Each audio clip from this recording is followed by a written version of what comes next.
Hello दोस्तों, आप देख रहे हैं यूट्यूब चैनल टेस्टी पॉइंट। जैसा कि आपको पता है 3100 प्रश्नों की जो सीरीज स्टार्ट हुई थी उसका आज चौथा दिन है। इससे पहले ऑलरेडी हम लोग 600 क्वेश्चंस कवर कर चुके हैं।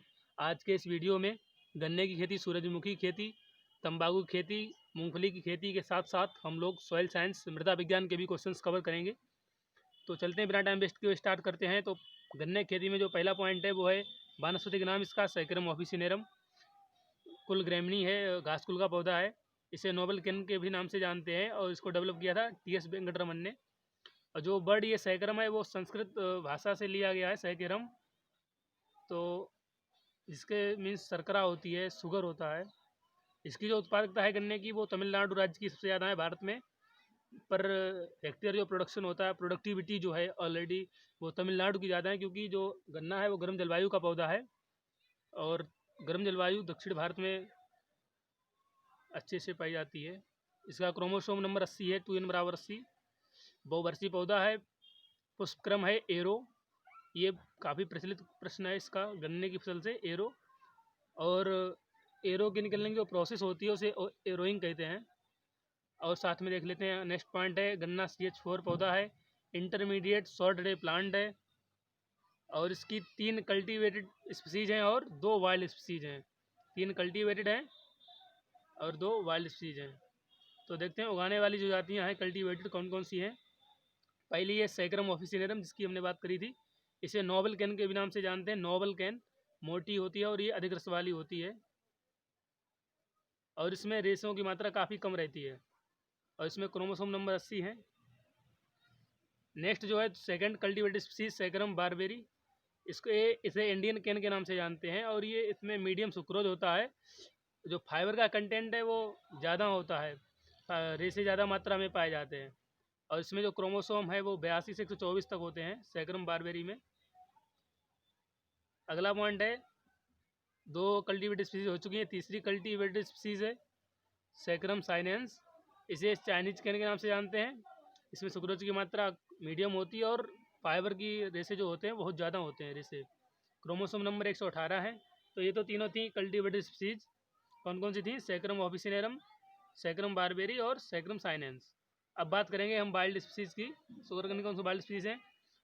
सैकरम रोबस्टम और सैकरम स्पॉन्टेनियम, ये दोनों वाइल्ड स्पीसीज हैं। तो जो रोबस्टम टाइप की है वो वेरी लो शुगर परसेंटेज होता है इसमें, और इसमें वेरी लो शुगर के साथ साथ फाइबर भी ज़्यादा होते हैं स्पॉन्टेनियम में। अब बात करते हैं गन्ने की बीज दर की। तो गन्ने की बीज दर में 3 आँख वाले टुकड़े जिसमें 3 आइज प्रेजेंट हो, 3 बड्स प्रेजेंट हो। एक्चुअली जो आँख होती है वो बड होती है, उसे ही आँख बोलते हैं। तो 35,000 से 40,000 टुकड़े होने चाहिए 3 आँख वाले, या 60 से 70 कुंटल गन्ना प्रति हेक्टेयर इसके लिए उपयोगी रहता है।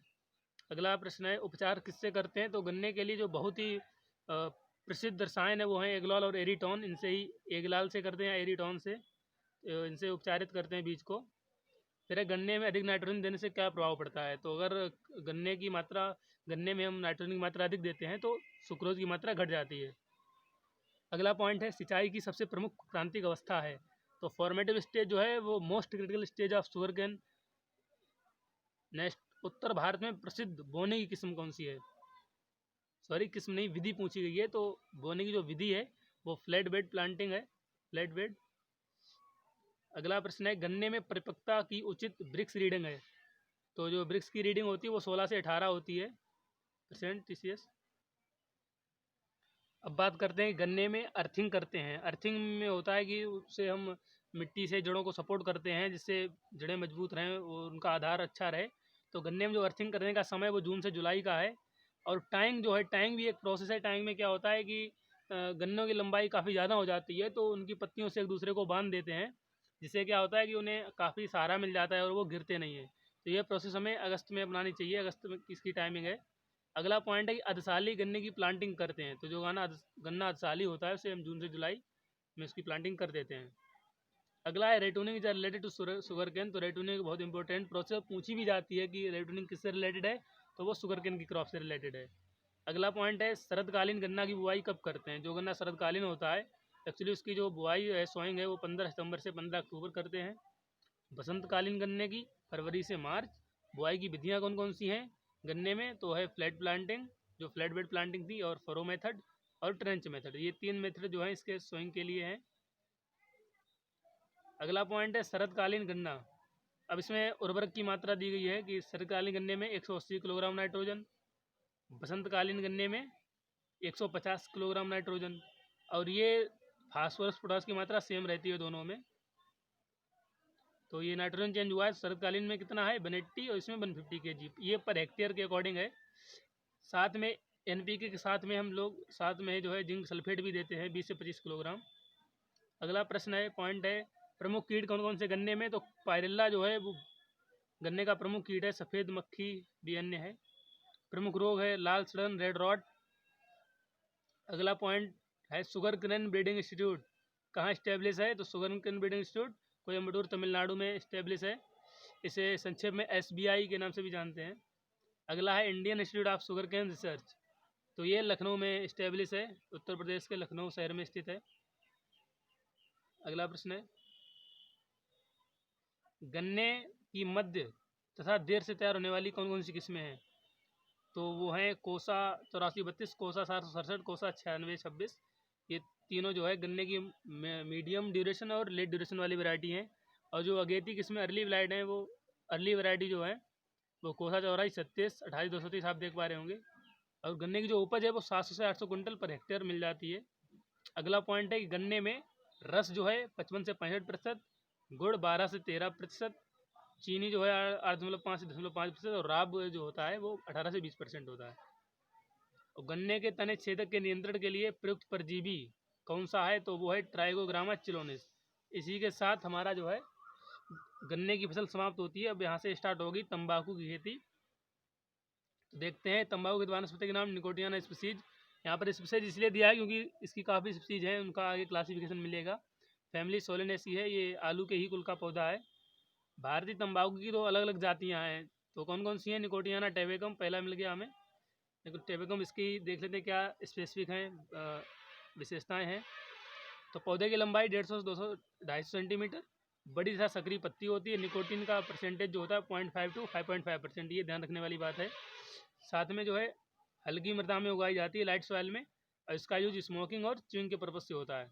ये तो थी हमारी निकोटियाना टेबेकम, आपने देख लिया। आगे बढ़ते हैं। फिर आता है निकोटियाना रस्टिका, ये दूसरी वैरायटी है इसकी, निकोटियाना रस्टिका। इसकी जो विशेषता है वो पौधा छोटा होता है, निकोटिन की मात्रा 3.5 से 8% होती है। और जो है इसका यूज जो होता है हुक्का तंबाकू में, च्युइंग में और स्नफ पर्पज़ के लिए होता है। और ये भारी मृदाओं में उगाई जाती है, जैसे कि वो पिछला वाला क्या था, टेबेकम जो थी वो हल्की मृदाओं में, और रस्टिका जो है वो हैवी सॉइल्स में, भारी मृदाओं में। अब बात करते हैं स्पेशली टोबैको क्रॉप के लिए। नॉर्मली तो अंकुरण के लिए जो टेम्परेचर है वो 24 से 26 डिग्री सेल्सियस, वानस्पतिक वृद्धि के लिए 21 से 26 डिग्री सेल्सियस। अब बात करेंगे तंबाकू की किस्मों की, तो देखते हैं तंबाकू की प्रमुख किस्में। सराय मीरान तंबाकू 1, ये जो तंबाकू है वो उत्तर प्रदेश के जनपद कन्नौज से विकसित करी गई थी। सराय मीरा नाम का जो जगह थी वहीं पर इसका सेंटर है, वहाँ से डेवलप करी गई थी। फिर कलकतिया है, बोनिया है, भाग्यलक्ष्मी, सोना, लंका 27, सुमात्रा, उसी कप्पल, ये सभी तंबाकू की प्रमुख वैरायटी हैं।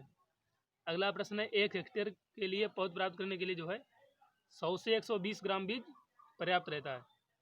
अगला प्रश्न, तंबाकू की बुआई कब करते हैं? तो सोइंग का जो समय है वो है सितंबर से अक्टूबर। Next point is important operations. तो गन्ने में कुछ प्रोसेस होती हैं, कौन कौन सी हैं वो जो है, तो है टॉपिंग, डिसकरिंग, प्राइमिंग और क्योरिंग। अब इनके बारे में जान लेते हैं क्या होती हैं। तो पहले बात करेंगे हम टॉपिंग की। नाम से ही मालूम पड़ रहा है कि उसके प्लांट्स के टॉप पे हम कुछ करेंगे। तो क्या करेंगे? Removing of flower heads. तो इसका जो ऊपर वाला हिस्सा होता है उसको थोड़ा हटा देते हैं टॉपिंग में। फिर आता है डिसकरिंग। इसमें क्या है कि आफ्टर टॉपिंग के बाद removal of such lateral branches या सकर्स, जो कुछ एक्स्ट्रा होते हैं हटा देते हैं। इसका प्रमुख उद्देश्य पोषक तत्वों को पुष्पकलिका से पत्तियों तक पहुंचाना होता है, इसका डिसकरिंग का। अगला पॉइंट है प्राइमिंग, जो कि हम ऊपर पढ़े थे। प्राइमिंग में क्या है? रिमूवल ऑफ मैच्योर्ड लीव्स, जो पत्तियां मैच्योर हो जाती हैं उनको हम रिमूव कर लेते हैं। और used in cigarette and wrapper tobacco में। फिर आता है क्यूरिंग। क्यूरिंग क्या है? एक ड्राइंग प्रोसेस है, इसे सुखाने की प्रोसेस है। क्या होता है इसमें? Different type curing. क्यूरिंग भी अलग अलग प्रकार की होती है। एक तो हो गया ग्राउंड क्यूरिंग, पिट क्यूरिंग, फायर क्यूरिंग, सन क्यूरिंग और फ्लू क्यूरिंग। इसमें क्या है? ग्राउंड में ज़मीन पर ही हम जो है सुखा लेते हैं। पिट में क्या होता है कि गड्ढा बना के सुखाते हैं। फायर में आग की सहायता, सन क्यूरिंग में सूर्य की रोशनी से, और फ्लूक्यूरिंग में धुएँ से। इसका जो पीएच मान चाहिए होता है वो 5.5 से 6.5 सॉइल का। यहाँ पर हमारी तंबाकू की फसल समाप्त होती है। अब यहाँ से स्टार्ट होती है मूंगफली की खेती। तो मूंगफली की खेती यहाँ से स्टार्ट होती है। साइंटिफिक नेम है अरेकिस हाइपोजिया, फैमिली फैबेसी फैमिली का प्लांट सही है। मूंगफली को गरीबों का बादाम की संज्ञा दी जाती है, क्योंकि गरीबों का ये बादाम होता है। अब इसके न्यूट्रिएंट्स के बारे में जान लेते हैं। इसमें जो ऑयल परसेंटेज है वो है 45% तक होती है मूंगफली में। और मूंगफली जो खली होती केक होती है उसमें 7.3% नाइट्रोजन, 1.5% ये जो है फास्फोरस है, 1.3% पोटास पाया जाता है उसकी खली में, मूंगफली खली में। बात करेंगे प्रोटीन परसेंटेज की दाने में, तो वो 25.33% प्रोटीन पाई जाती है। प्रोटीन का भी एक अच्छा स्रोत है मूंगफली। आगे बढ़ते हैं, मूंगफली के दाने में 10.2% तक कार्बोहाइड्रेट पाया जाता है। कितना? 10.2%। किसमें? दाने में। अगला पॉइंट है फसल की उचित वृद्धि के लिए तापमान। तो वो तापमान है 21 से 27 डिग्री सेल्सियस। इसके कुछ उपनाम भी हैं, पीनट है, अर्थनट है, मंकी नट है, आपको कहीं मनीला नट भी मिल जाएगा, ग्राउंड नट भी इसको बोलते हैं। तो ये सभी इसके उपनाम है। हो सकता है आप उससे डायरेक्ट ग्राउंड नट ना पूछा जाए, पूछ लिया जाए पीनट का साइंटिफिक नेम क्या है या मंकी नट का साइंटिफिक नेम क्या है या कुछ भी इससे रिलेटेड। तो आपको ये ध्यान रखना है कि ये तीनों जो टर्म है ये ग्राउंड नट से रिलेटेड है, मूंगफली से रिलेटेड है। अगला पॉइंट है कि मूंगफली दो प्रकार की होती है। तो दो प्रकार की होती है, बंच टाइप और स्प्लिटिंग टाइप। एक तो गुच्छेदार होती है और एक फैलने वाली होती है। तो जो बंच टाइप है वो गुच्छेदार है। अरेकिस हाइपोजिया वैरायटी क्या है? फेस्टिजिएटा वैरायटी पूछ ली जाती है कभी कभी। और जो स्प्रेडिंग टाइप की है वो अरेकिस हाइपोजिया और वैरायटी प्रोकम्बेंस। ओके। तो next point is ground nut is self pollinated variety है, सेल्फ पोलिनेटेड क्रॉप है, C3 प्लांट है, शॉर्ट डे प्लांट्स है। एक ही में 3 क्वेश्चन कवर हो गए। कैसी? स्वपरागित फसल है, C3 पौधा है, और इसे जो इसको शॉर्ट डे प्लांट्स है।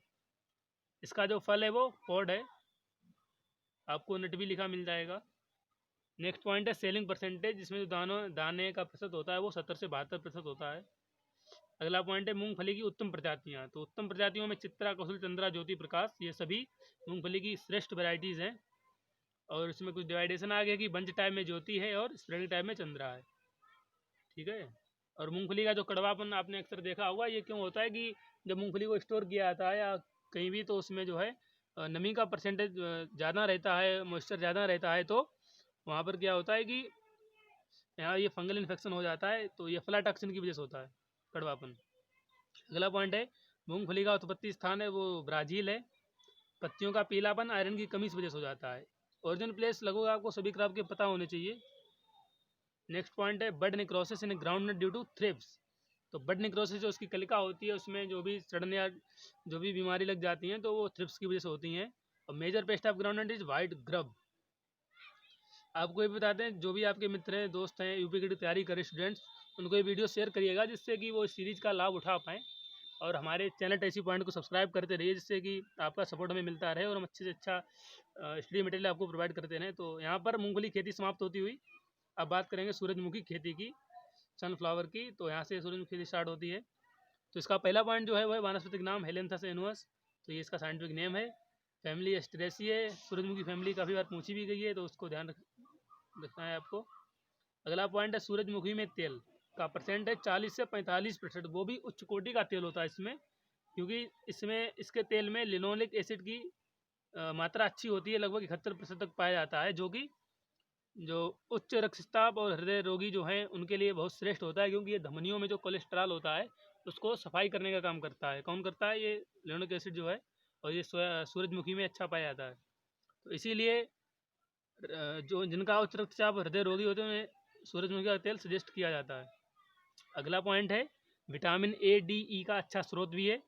सूरज डे न्यूट्रल प्लांट है, मीन्स इस पर प्रकाश का प्रकाश की ड्यूरेशन है उसका कोई खास प्रभाव नहीं पड़ता है, प्रकाश अच्छा ही पौधा है। अगला प्रश्न है इसकी खेती रबी, खरीफ, जायद तीनों मौसम में की जाती है। क्यों की जाती है? क्योंकि ये डे न्यूट्रल प्लांट है। ओके। नेक्स्ट पॉइंट है सूरजमुखी की उन्नत किस्में हैं। तो उन्नत किस्मों में जो संकुल है, कंपोजिट वैरायटी है, कौन कौन से? मॉडर्न और सूर्या। हाइब्रिड किस्में कौन कौन सी हैं? ज्वालामुखी, लक्ष्मी और दिव्यमुखी। ये हमने डिवाइड कर दी, इससे आपको आसानी हो जाए अगर स्पेसिफिक पूछा जाए तो। वैसे जो इसकी उन्नत किस्में हैं उनमें ज्वालामुखी, लक्ष्मी, विनमिक, Badshah, Peredovik, sunrise selection. Okay. Next point है बीज दर क्या है। तो सूरजमुखी की जो बीज दर है वो 8 से 10 किलोग्राम है। बुआई का समय खरीफ में जो है जून से जुलाई, रबी में अक्टूबर से नवंबर, और जायद का फरवरी से मार्च। अब बात कर लेते हैं फर्टिलाइज़र रिक्वायरमेंट की। तो उर्वरक की मात्रा जो 80-60-40 के रेशियो में देना चाहिए। 80 kilogram nitrogen, 60 kilogram phosphorus, 40 kilogram potash, ये भी पर हेक्टेयर के अकॉर्डिंग। बात करते हैं थिनिंग और अर्थिंग की। अगर सीड ज़्यादा पड़ जाए खेत में तो वहाँ पर हम थिनिंग करते हैं, जिससे कि पौधों का समुचित डेवलपमेंट हो पाए। और अर्थिंग का जो सिस्टम है, अर्थिंग में क्या होता है कि अर्थिंग में हम पौधे की जड़ों के पास मिट्टी का सपोर्ट कर देते हैं, जिससे पौधा स्ट्रेट बना रहे। तो ये तो होंगी थिनिंग और अर्थिंग। बात है अल्टरनेरिया ब्लाइट्स का डिजीज जो है इसमें लगता है, और इसकी जो उपज है 20 से 25 क्विंटल प्रति हेक्टेयर। एक हेक्टेयर से लगभग अगर हमें शुद्ध प्रमाणित बीज प्राप्त किया जाए तो 18 से 20 क्विंटल हमें बीज मिल जाता है।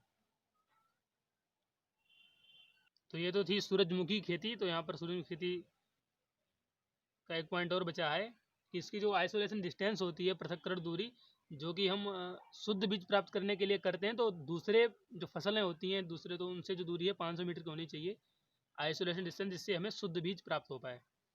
अगला अब यहाँ पर सूरजमुखी की खेती समाप्त होती है। अब इसके आगे जो है सॉइल साइंस स्टार्ट होती है। यहाँ से एग्रोनॉमी समाप्त हो चुका है। अब यहाँ से सॉइल साइंस की बात करते हैं। तो सॉइल साइंस का जो पहला पॉइंट है, तो इसमें कुछ इंस्टीट्यूट दिए गए हैं। तो पहला है CSSRI, ये कहाँ है? करनाल, हरियाणा में है।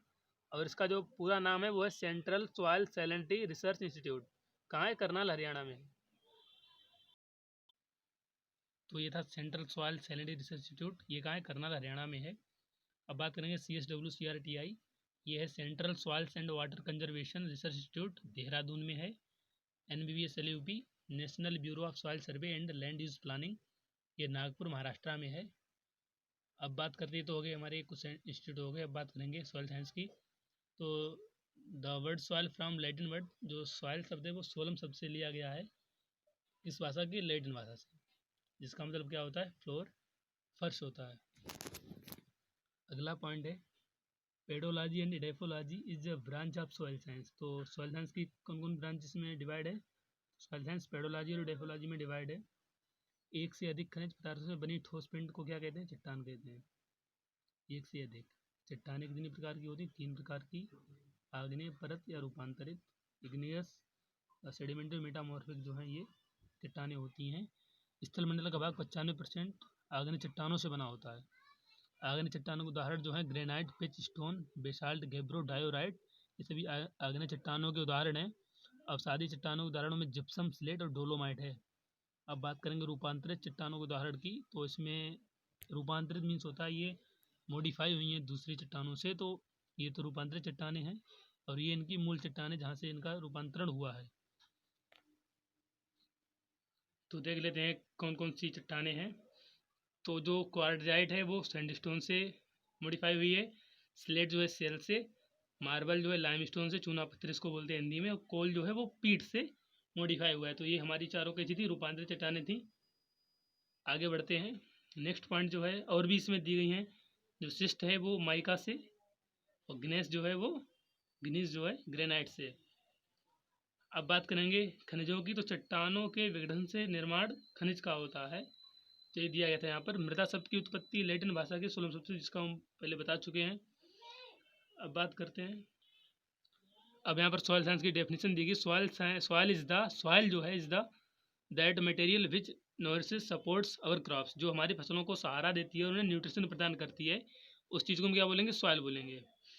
अब बात करते हैं सॉइल कंपोनेंट्स के। तो कितने कंपोनेंट्स होते हैं? सॉइल के 4 कंपोनेंट्स होते हैं, खनिज पदार्थ, कार्बनिक पदार्थ, जल तथा वायु। और जो खनिज पदार्थ होता है वो 45% होता है खनिज पदार्थ में। अब खनिज पदार्थ में 90% सिलिका, एल्यूमिनियम और आयरन होता है। आगे बढ़ते हैं। अब बात सेकेंड एलिमेंट्स की है, कार्बनिक पदार्थ, जो कि कितना होता है? 5% होता है। कार्बनिक पदार्थ में कोलाइडी, ह्यूमस, जीवित बैक्टीरिया आदि होते हैं। अब बात करें तीसरे एलिमेंट्स की। तीसरा एलिमेंट्स है द्रव जल, 25%। इसमें क्या होता है? इसके अंदर लवणों एवं गैसों का जलीय विलयन होता है। और जो लास्ट एलिमेंट्स है वायु, जो 25% की हिस्सेदारी होती है इसकी, जिसमें नाइट्रोजन, ऑक्सीजन, कार्बन डाइऑक्साइड गैसें तथा जलवाष्प आदि प्रेजेंट्स होती हैं। आगे बढ़ते हैं। मृदा में वायु, जो मृदा वायु होता है उसमें कार्बन डाइऑक्साइड मात्रा अधिक होती है तथा ऑक्सीजन की मात्रा कम होती है वायुमंडल की अपेक्षा। Next point, law of minimum किसने प्रपोज किया था? जेवी लीविग ने 1840 में किया था law of minimum. Next point है, particle density is of most of the soil. तो जो पार्टिकल डेंसिटी होती है सॉइल की कितनी होती है? 2.65 और बल्क डेंसिटी 1.33, ये इसकी आधी होती है। नेक्स्ट है, हाईएस्ट टोटल पोर स्पेस। तो सबसे ज़्यादा जो रंध्रावकाश होता है वो क्ले मिट्टी में होता है, क्ले सॉइल में होता है, मृत्तिका जिसे बोलते हैं। अगला पॉइंट है, black cotton soil found in. तो काली मृदा जो है, कपास वाली मृदा जो है वो महाराष्ट्र में सबसे ज़्यादा पाई जाती है। अगला पॉइंट है, to study the origin classification and description of soil is known as pedology. आपको हम बताए थे शुरू में कि सॉइल साइंस की दो ब्रांचेस भी थी, पेडोलॉजी एंड डेफोलॉजी। तो पेडोलॉजी में हम क्या करेंगे? इसके ओरिजिन, क्लासिफिकेशन और डिस्क्रिप्शन के बारे में बात करेंगे। अब बात करते हैं पेडोलॉजी की। तो पेडोलॉजी जो है वो ग्रीक भाषा के दो शब्दों से मिलकर बना है, पेडोन और लोगोस। तो पेडोन मीन्स क्या होता है? सॉइल होता है। लोगोस मीन्स उसकी स्टडी करना। अगला पॉइंट है, soil is a natural body. ये किसने कहा था? किसके अकॉर्डिंग है ये soil is natural body? Pedology के अकॉर्डिंग। और पेडोलॉजी के जो फादर है वो है वी डाकुचेव। अगला पॉइंट है, study of various properties of soil in relation to growth, nutrition and yield of crops. ये जो है डेफिनेशन इडेफोलॉजी के अकॉर्डिंग है। इडेफोलॉजी में हम इन चीज़ों का जैसे अध्ययन करते हैं। बात करें इडेफोलॉजी, ग्रीक भाषा के दो शब्दों से मिलकर बना है। कौन कौन से? इडेफोस और लोगोस। इडेफोस मीन्स का soil, logos means discourse. Next point है, soil is a natural habitat for plants. तो ये किसके अकॉर्डिंग है? इडेफोलॉजी के अकॉर्डिंग है कि मृदा जो है वो पौधों का एक निवास है, प्राकृतिक निवास है। Vertical section of the soil through horizon, उसे सॉइल प्रोफाइल कहते हैं या मृदा परिच्छेदिका कहते हैं। अगला है, अगला पॉइंट है कार्बनिक संस्तर। तो कार्बनिक संस्तर किसे बोलते हैं? वो संस्तर को कार्बनिक संस्तर बोलते हैं। ये जंगल की मृदा में पाया जाता है। नेक्स्ट पॉइंट है, टॉप मोस्ट मिनरल हॉरिजन। सबसे ज़्यादा मिनरल किस में पाए जाते हैं? ए हॉरिजन में पाए जाते हैं। अगले पॉइंट की ओर बढ़ते हैं, A horizon is eluvial horizon. Next point है, its zone of washing out. जो ए हॉरिजन है उसे वाशिंग आउट या मैक्सिमम लीचिंग इसी में होती है। फिर आता है बी हॉरिजन, जिसे एल्यूवियल हॉरिजन कहते हैं, इसे एल्यूवियल कहते हैं। इसमें थोड़ा आप ध्यान रखिएगा। जो सी हॉरिजन है वो अनकंसोलिडेटेड है, सॉलिडेटेड। फिर ओ हॉरिजन अनुपस्थित होता है, किसमें अनुपस्थित होता है? अरेबल सॉइल्स में।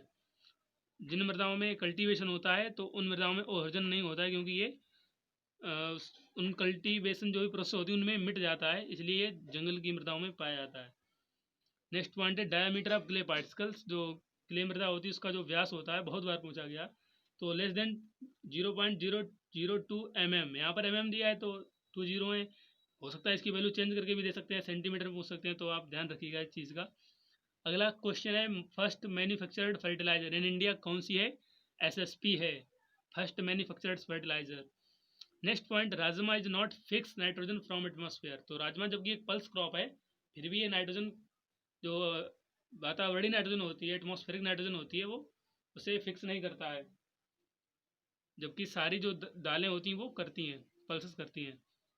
फिर नेक्स्ट पॉइंट है, smallest volume of soil. Soil का जो सबसे छोटा वॉल्यूम है उसे क्या बोलेंगे? पेडोन बोलते हैं। फिर है रेड सॉइल्स। तो रेड सॉइल्स क्यों रेड होती है? क्योंकि उसमें आयरन ऑक्साइड प्रेजेंट होता है। Next point, formula of baking soda. तो ये सामने लिखा है NaSCO3, formula of caustic soda NaOH। लाल मृदाएं किस राज्य में सर्वाधिक पाई जाती हैं? तो तमिलनाडु में पाई जाती हैं। नेक्स्ट पॉइंट है, नाइट्रोजन के स्थिरीकरण के लिए उत्तरदायी जीन है, तो वो है निफ जीन। निफ जीन जो है नाइट्रोजन के स्थिरीकरण के लिए उत्तरदायी है। Next point, the element required for seed formation.